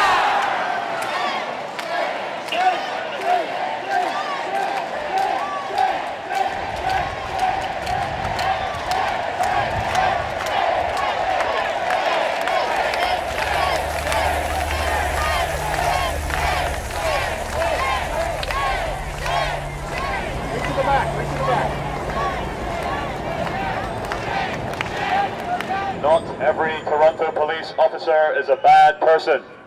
Some of them, underneath the robot uniforms, are actual human beings with feelings as well. I know this because a few of them were nice to me over the last 2 days. I wish the good ones within the Toronto Police Department could actually inspire the other ones to be nice as well. There are still good cops left. It's time for them to raise their heads and start saying something. We are friendly. Yeah, well you are. Thank you. It's knowledge, right? It's power. That's right. We should all have it. Yeah. Sergeant, I'd like to lend you the megaphone to give a police statement. No, thank you. You sure? Yeah. I think your voice would come out very well. No, thanks. We're the same. We're human beings. When you take off that uniform, you and I, we're the same. We have a common enemy. And if it's one thing I could leave you with, remember, once they're done with us, and they've gotten you guys to do the work for them, what do you think they're going to do to you? So I just ask you, officers of Toronto, what is more important to you? Morals and ethics, or pleasing the powers that are acting in such a corrupt way? I could leave that for you to decide. I know you're doing your job, but at the same time, like, when is it going to be a revolution of all? You know, like, come on, we're all just humans. If you're doing something that's immoral in your life, that maybe you should consider a new occupation. Be the one to make that change. Out the criminal activity or the criminal behavior and the abuse of power that you see and know, find a different job. What you're doing is not going to benefit your children or my children in the long run. If you're a police officer, that doesn't mean you're above the law. If anything, you have to, as an enforcer of the law, you have to be, extra vigilant to make sure that you don't do anything illegal. Your police vehicles say to protect and serve, and ours at home in our hometown say people helping people. I only saw people helping corporations and people helping shady governments. All we ask is in the next few years, as we enter this crazy, paranoid terrorism world, that you please, as brothers and sisters of ours, please question your orders. Please think about what the governments and the international bankers are asking you guys to do, because you're increasingly being asked to control us, just normal, peaceful members of the public. And it's not a Canadian problem, it's not an American problem, it's a world problem. And the true criminals are the G20 delegates and the international bankers which control them, fund them, and install them as puppets as the leaders of our states. So, just to end, it's a message of peace and understanding. I'm from London, in England, and we have the exact same problems we have here. Why did the G20 decide to host itself in the middle of a major city for the need for this totalitarian clampdown? So all the best, guys. We hope the day pans out peacefully for you guys as well, and we're at it here, so take care. Charlie, tell us what happened to you when you showed up to the Toronto airport to try to go home. Yeah, yesterday at 4 p.m. I was at the airport queuing at check-in on the Air Transat flight to go back to London, as I was obviously booked to do. And then at Toronto Pearson Airport, I noticed 3 policemen pointed at me from quite far back, and then they came running in and grabbed me and said that they had a warrant for my arrest. I said, no, you have it all wrong. I've already been arrested. I've got my papers. I'm flying out now. What are you doing? This is crazy. Yes, good morning. This is a message for Charlie Veach. It's Detective Sergeant Frank Skubik calling from the Toronto Police. It's now Tuesday morning at about 9:40 a.m. Mr. Veach, the reason I'm calling is to inform you that a Justice of the Peace has issued a warrant for your arrest for the offense of personating a peace officer. If you can call me at 416-808-7399 as soon as possible, we can make arrangements for you to have yourself surrender yourself and be processed on this charge. So they cuffed me and dragged me out in front of thousands of people at the airport, and the charge was impersonating a police officer from the first day filming I did with you, Dan. Hi, do you have some kind of certification for that? Yeah, we're from British Military Intelligence. I'm here with the Metropolitan Police, as you can see, so it's all fully authorised at the highest levels. Anytime someone impersonates themselves as a police officer is a serious offence. We take it very seriously. This entire incident we're taking extremely serious. As a result, the man was arrested and he will be facing charges. It seems ridiculous, and it is ridiculous. There's Canadian case law from courts that say it is a crime to attempt to impersonate a peace officer. You can't pretend to be a downtown Toronto Police Intelligence officer. But the law is that you can impersonate all the foreign legal officers, foreign peace officers you want. Yeah, we're from British Military Intelligence. I'm here with the Metropolitan Police. You can, according to the case law, pretend to be a U.S. Marshal from Texas, but you can't do that by pretending to be a member of military intelligence. That's not an offense in Canada. Veach was released on $500 bail. His next court appearance is August 23rd. My 6 days in Toronto for my time here with my filmmaker friends, I spent 48 hours in incarceration. I've dealt with police all around the world, and the States, and Europe, and Britain, but there's something strange. I don't see the kind of workings of such a peaceful and friendly and amazing people as the Canadians and their police force. Maybe it is just because of the G20 in town, but your police force is extremely draconian, and the criminal justice system treats you guilty until you're proven innocent. And I really felt that, and it just really tore a hole in my happiness for a total of 48 hours to be in incarceration for having committed no crimes. I didn't impersonate a police officer, and I didn't refuse to give ID to a policeman under a fake law, which now turns out wasn't brought in, wasn't enacted. What is our child going to have if this is what happens to civil rights in a weekend in our country?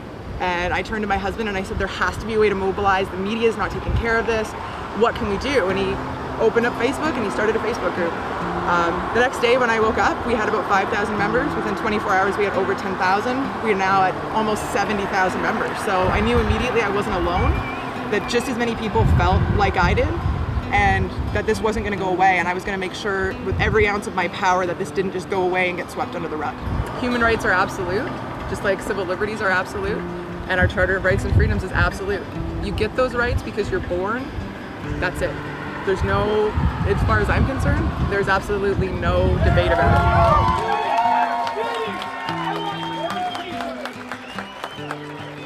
All tyranny needs to put a foothold in a country is for the good conscience people to stay silent. Well, we will not remain silent, and we will soon not forget what happened here in Toronto.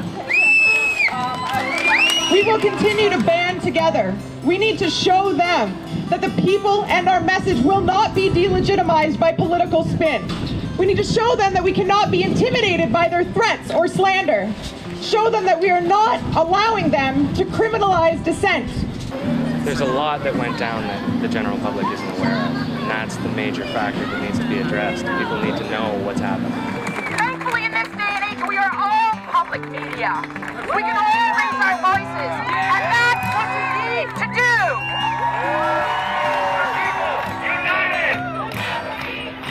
The people united! Never be defeated! The people united! Peaceful dissent is a part of democracy just as much as casting a ballot. I hope that that more politicians will kind of get on board with the idea that something outside of the police investigating themselves needs to come out of this, like a real inquiry that has, again, what I said, is real teeth to it, something that has actual power, that has subpoena power, that has the power to really question the police and look at their tactics, not just at the G20, but in general, because I think there's a larger subtext of a pattern of police aggression against, peaceful people. We're not going to get a true independent inquiry without that subpoena power because they lie, people lie. We don't know who gave the orders, a multi-jurisdictional setup, like who knows who was actually in charge. The ISU, the RCMP is supposed to be in charge of the ISU, but who was giving the RCMP orders? And are the RCMP giving municipal and like Toronto Police and Peel Police, are they giving them their orders? Like who is actually accountable? And what we've seen here is a picture of the police state to come. What happens when you give the police unlimited budgets? All the men they want, all the toys they want, all the machinery they want, and the right to control huge swaths of the city. That's the police state that's going to come if we give them the money to do it.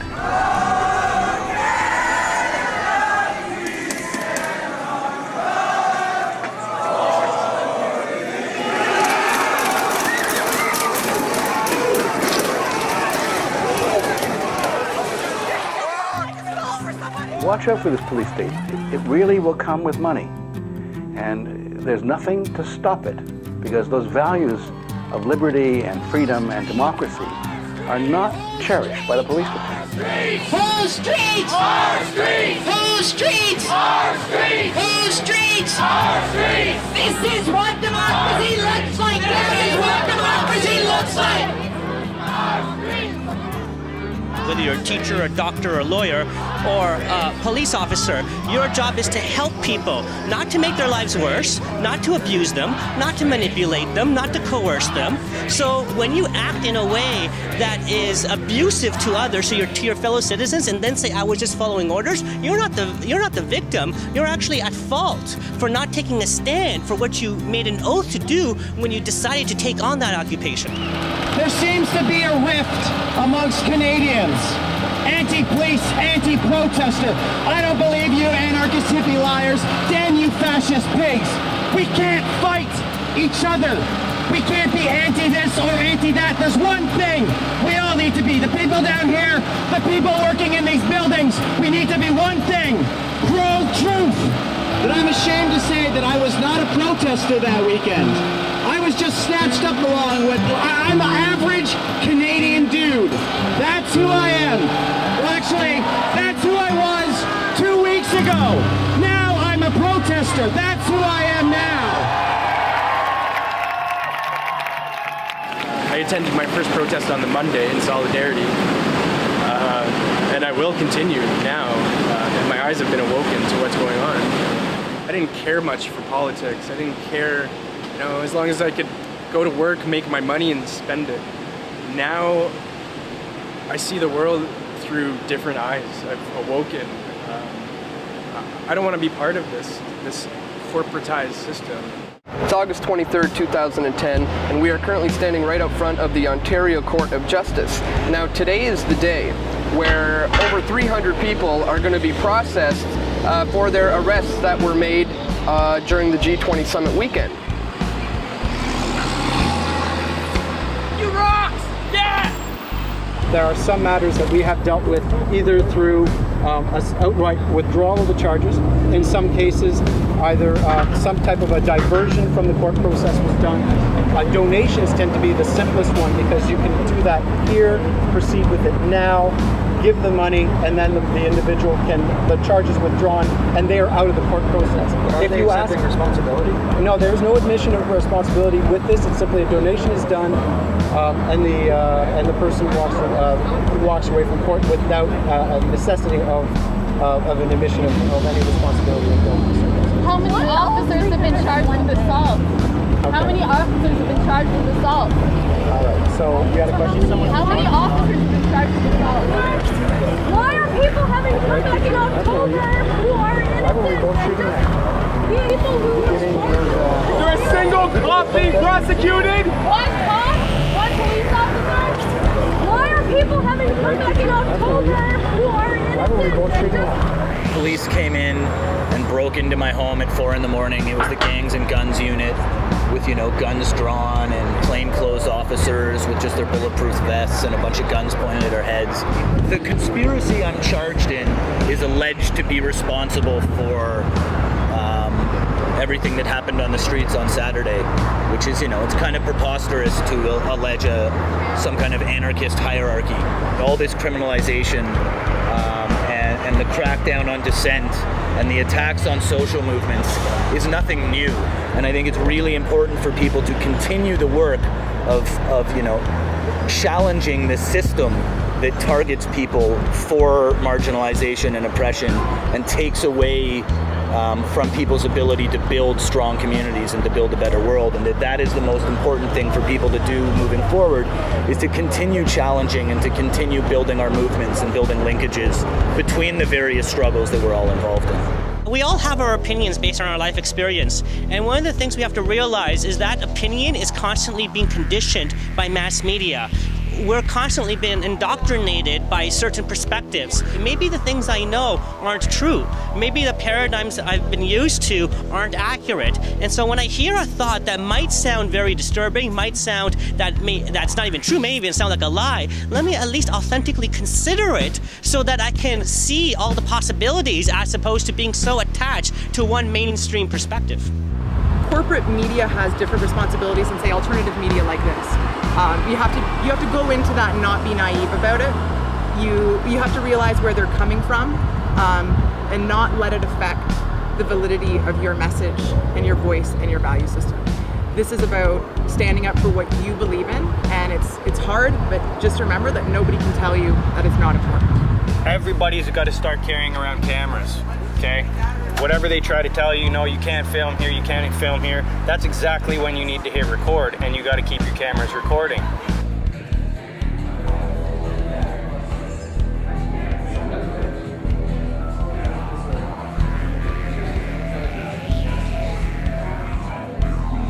I think the fact that people here took the responsibility of stopping in what were often dangerous situations to take photographs, to mount the photographs, to put them out in the public eye, speaks to a really engaged public. We are calling for a public inquiry held by the federal government. You may be aware that there are numbers of public inquiries already started up. The Toronto Police Service Board has begun a public inquiry.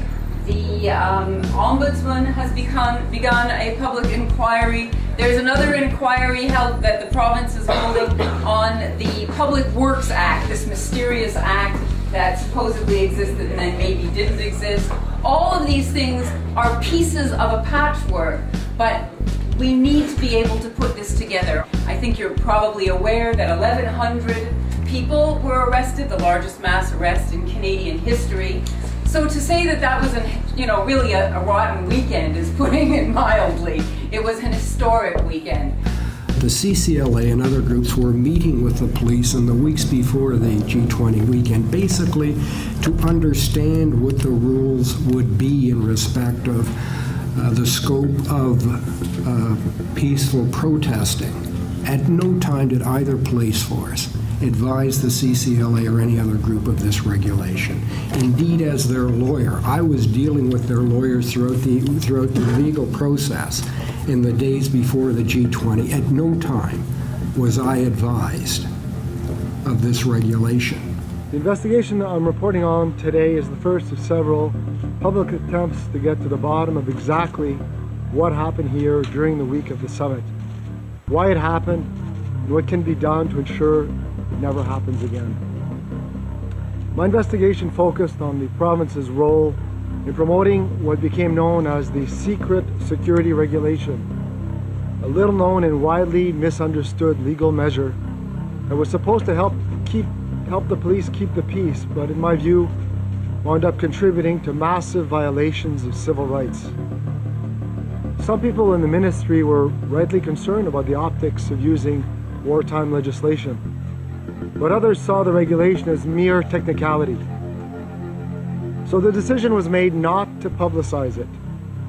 Instead, they quietly handed the police extravagant, sweeping powers under 71-year-old law. Powers that would almost certainly be illegal and unconstitutional under the Charter of Rights and Freedoms. And one of the main tenets of the rule of law is that the police will not overreact. The police will only detain people if they have reasonable and probable grounds that they have committed an offense. Our Supreme Court has been very, very clear in that regard, that these kinds of restraints are necessary on the police services, otherwise we will end up to be a police state. And that kind of excessive and arbitrary power which the police exercised on that occasion is shocking and appalling in this day and age. And what is more shocking is that no one has come to the fore to be accountable for this crucial undermining of the rule of law. Reviving this dormant piece of legislation, coupled with the adoption of the regulation, created a legal landscape where people were detained by the police and compelled to identify themselves, answer questions, and submit to warrantless searches, even if they simply wanted to walk away. But we also know that there may be a small number of people who use that crowd, the anonymity of a crowd, to throw rocks and to break windows and to start fires, and will attempt to incite violent confrontation with the police. They had an idea that this was going to happen. In fact, that was the undertaking they gave to the judge on the injunction. We need the sonic cannon because there's going to be this rogue element. Even if it was unexpected, it doesn't give you the right to arrest hundreds of innocent people. You're within 5 meters of this wall, so please turn off your video camera. Okay. Public Works Act states that, so please. Because we're show your identification of these officers. 5 meters from this wall. All right, we'll stop filming. But it's because obviously your identification, please. You can't do that. There's no legal basis for the police to do that, unless, of course, they're relying on the Public Works Protection Act, which is wartime legislation. You know, the government, the ministry had its website. The City of Toronto had a website. The Integrated Security Unit had websites. Had ads in the paper warning about street closures, things that were going to happen. Was there any at one point mention that the police had a right, according to a 1939 law, to arbitrarily detain citizens kilometers away from the fence, to search their belongings, to force them to identify themselves? No, at any time there was not, and that was a conscious, premeditated decision by the authorities. Apart from a coterie of senior officials in government and the Toronto Police Service, no one else was aware of the existence of this regulation or the fact that they would trigger what amounted to martial law in downtown Toronto. We're at Queen's Park, the same place they came to get the peaceful demonstration, to peacefully protest, you know? And that's what we were doing. We were peacefully protesting until we were attacked. And I want to say that I'm just one of 1,100 who was beaten and hurt and brought to jail and unfairly. When I got arrested, I got banned from Toronto. I had to go stay at my mom's place as a condition of my bail. And I lived literally like a block that way. 31 hours I was detained. You didn't do anything illegal? Nothing at all. I did nothing at all. All my charges dropped, everything. They had charged me for assault on a police officer. And a public inquiry, one public inquiry, not 6, is clearly necessary not only to determine what happened and to place accountability, but to ensure that in the future no government will so cavalierly gamble with and suspend our civil liberties, which are too important for the politicians we apparently have. And for the citizens of Toronto, the days up to and including the weekend of the G20 will live in infamy as a time period where martial law set in the city of Toronto, leading to the most massive compromise of civil liberties in Canadian history. And we can never let that happen again.